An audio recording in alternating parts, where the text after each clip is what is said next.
بسم اللہ الرحمن الرحیم رب اشرح لی صدری ویسر لی امری واحلل عقدۃ من لسانی یفقہوا قولی صدق اللہ العظیم۔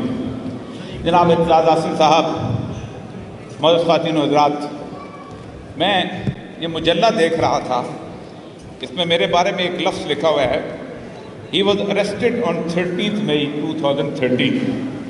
I was not arrested, I was abducted. قانون کی زبان میں اگر میں arrested ہوتا تو مجھے کسی کورٹ آف لاء میں پیش کیا جاتا۔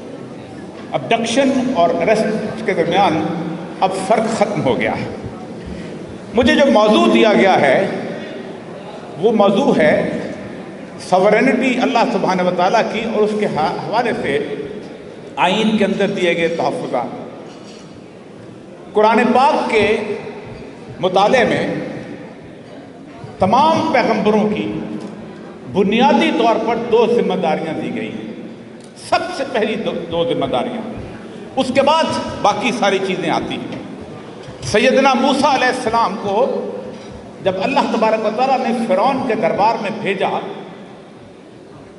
تو اس سے کہا انہو طغیٰ، یہ بہت سرکش ہو گیا ہے، اور سیدنا موسیٰ نے داخل ہوتے ہوئے دعا پڑھی انی عوذت بربی ربکم من کل متکبر لا یؤمن بیوم الحساب۔ اے اللہ، میں تیری اور اس شخص کے رب کی پناہ مانگتا ہوں ہر اس متکبر کے مقابلے میں کہ جو اللہ کی قیامت یوم آخر پر یقین رکھتا۔ حضرت موسیٰ نے فرعون کو یہ نہیں کہا کہ تم اللہ پہ یقین کرو، حضرت موسیٰ نے فرعون کو یہ نہیں کہا کہ میں پیغمبر بنا کے تم پر بھیجا گیا ہوں۔ پہلی بات، پہلا مطالبہ اسلام کے اندر اور قرآن کے اندر یہ ہے ارسل معنا بنی اسرائیل، بنی اسرائیل کو آزادی دے دو۔ جب تک آزادی کی تصور نہیں آتا، نہ دین نافذ ہوتا ہے، نہ ایمان نافذ ہوتا ہے، نہ کوئی اور چیز نافذ ہوتی ہے۔ پہلی چیز، مکہ کی وادیوں سے ہجرت کس لیے کی گئی تھی؟ مکمل آزادی، تاکہ آپ اپنے اس معاملے کے اندر اپنے اصولوں کے مطابق زندگی بسر کریں۔ اور دوسری چیز جو اسی آئین کے تحت تحفظ دی گئی ہے، اللہ کہتا ہے کہ میں نے تمام پیغمبروں کو بھیجا۔ میں قرآن کی آیت سنوں، تمام پیغمبروں کو لقد ارسلنا رسلنا بالبینات، نشانیاں دے کر بھیجا، وانزلنا معہم الکتاب، اور کتاب دے کر بھیجا، والمیزان، اور میزان، یہ جو سپریم کورٹ کے باہر لٹکی ہوئی ہے، یہ جو ہائی کورٹ کے باہر لٹکی ہوئی ہے، کیوں بھیجا؟ لیقوم الناس بالقسط، لوگوں کے درمیان، مسلمانوں کے درمیان نہیں، عیسائیوں کے درمیان نہیں، یہودیوں کے درمیان نہیں، لوگوں کے درمیان پیغمبر کیا کرتا؟ یقوم الناس بالقسط، رول آف لاء قائم کریں۔ یہ پیغمبروں کی ذمہ داری تھی رول آف لاء کو قائم کرنا، یہ پیغمبروں کی ذمہ داری تھی انصاف کو قائم کرنا، یہ پیغمبروں کی ذمہ داری تھی کہ جو اس معاشرے کو اندر یہ جو میزان اور کتاب دے کے، کتاب کیا ہے؟ قانون کی کتاب جو اللہ نے نازل کیا، وہ قانون کی کتاب اللہ کے نازل کیے ہوئے قانون کی کتاب اور انسانوں کے نازل کیے ہوئے قوانین میں کوئی زیادہ فرق نہیں ہے۔ کوئی قتل کو جائز نہیں کہتا، کوئی زیادتی کو جائز نہیں کہتا، لیکن معاملہ یہ ہے پاکستان میں اس وقت جس آئین کے اوپر لکھا گیا، اس پارلیمنٹ کے اوپر بھی لا الہ الا اللہ محمد رسول اللہ لکھا ہوا ہے، ادھر لکھا ہوا ہے وَاحْكُم بَيْنَ النَّاسِ بِالْحَقِّ، یہاں لکھا ہوا ہے اعْدِلُوا وَهُوَ أَقْرَبُ لِلتَّقْوَىٰ۔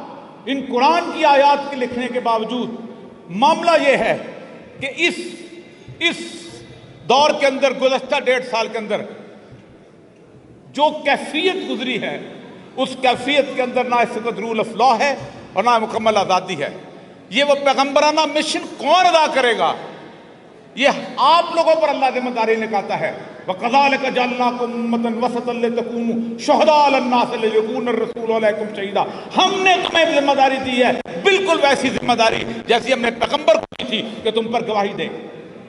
دو ذمہ داریاں مجھے پورے اس کے اندر اٹھا، اور اللہ کہتا ہے جب تم نہیں کرتے ہو نا، جب تم آزادی نہیں کرتے ہو نا، جب تم مکمل آزادی کی جدوجہد نہیں کرتے ہو، جب تم رول آف لاء نہیں کرتے ہو، اللہ کہتا ہے میں کیا کرتا ہوں؟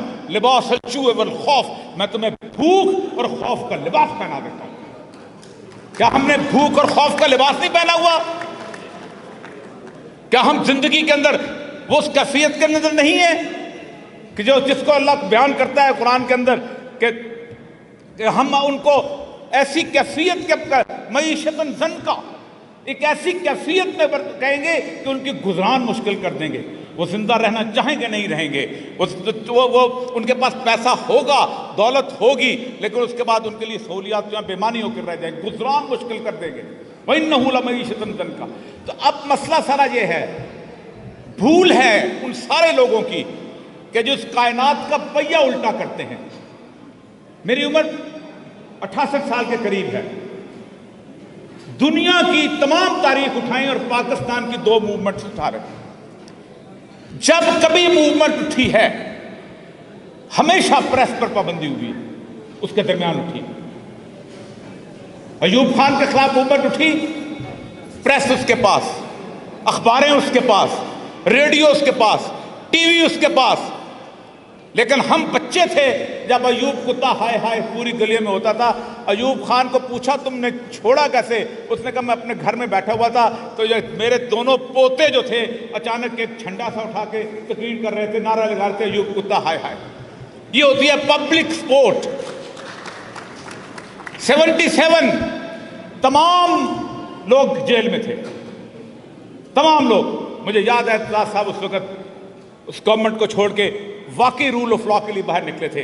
آپ حیران ہوں گے کہ لیفٹ کے لوگ حسین نقی جیل میں، مظہر علی خان جیل میں، پنجاب پنج کے مظفر قادر جیل میں، الدین جیل میں، الطاف حسن قریشی اور مجیب الرحمان شامی، کون کون جیل میں نہیں تھا.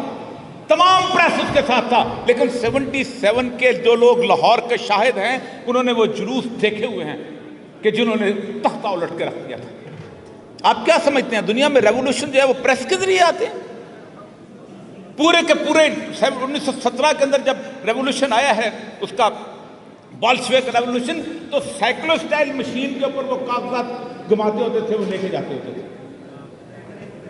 مسئلہ صرف یہ ہے، میں زیادہ باتیں آپ کے ساتھ نہیں کرنا چاہتا اس لیے کہ بنیادی طور پر دکھ، علم اور کیفیت ایسی ہے کہ اس وقت ہم اس مقام پہ آ چکے ہوئے ہیں.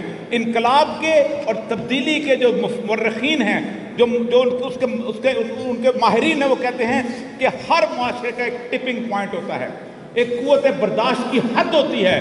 گدھے کے اوپر آپ لاٹھیاں لگتے جاتے ہیں، 1 2 3 4 5 2000 لاٹھیاں ہوتی ہیں، وہ خاموشی سے برداشت کرتا ہے. اچانک 2001 کی عمر اچھل پڑتا ہے اور لوگ سمجھتے ہیں یہ ہو کیا گیا.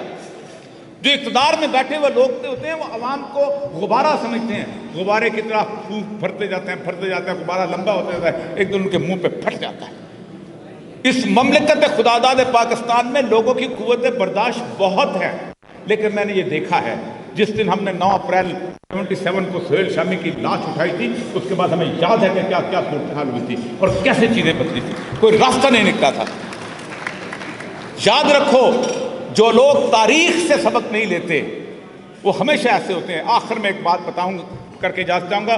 ایک لیفٹیننٹ جنرل کمال متین الدین ہیں، انہوں نے ایک کتاب لکھی ہے ٹریجڈی آف ایرر، بڑی مشہور کتاب ہے اس پاکستان میں. اس نے کہا صرف ایک گروہ ایسا تھا کہ جو پاکستان کے اس سارے کے سارے ٹوٹنے کے اندر سب سے بڑا ذمہ دار تھا، اور وہ تھا اس وقت کی انٹیلیجنس رپورٹس دینے والے. وہ یحییٰ خان کو لکھتے تھے سب کنٹرول میں ہے، یہ چند لوگ ہیں. یہ مجیب الرحمان، اس کو تو لوگ غدار سمجھتے ہیں، تو پتہ نہیں کہاں سے جیت گیا ہے. یہ جہاں جو شور مچا رہے ہیں آرمی ایکشن کے خلاف، ان کو تو لوگ نفرت کرتے ہیں، ان کے منہ پہ تھوکتے ہیں. اس نے وہ رپورٹیں کمال متین الدین، لیفٹیننٹ جنرل کمال متین الدین، اس نے کہا اگر یہ چیزیں آنکھیں اور کان بند نہ کرتی تو میرا ملک بچ جاتا.